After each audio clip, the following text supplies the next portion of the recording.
भगवत गीता अध्याय 2 श्लोक नंबर 33, 34, 35, 36।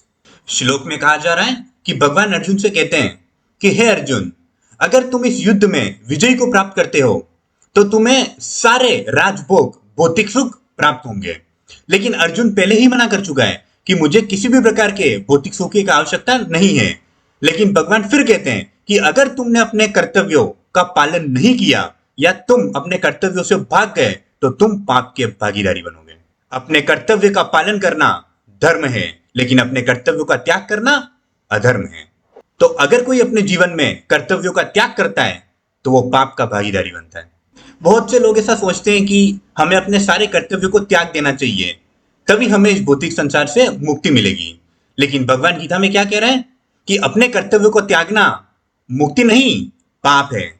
भगवान अर्जुन से कहते हैं कि अगर तुमने इस युद्ध भूमि को त्याग दिया तो लोग यह कभी नहीं समझेंगे कि तुमने अपने गुरुजनों तथा अपने भाइयों पर दया करके इस युद्ध भूमि को त्यागा है। वो तो यही समझेंगे कि तुमने अपने मृत्यु के भय के कारण इस युद्ध भूमि को छोड़ा है और तुम्हें पूरे समाज में अपमान का सामना करना पड़ेगा।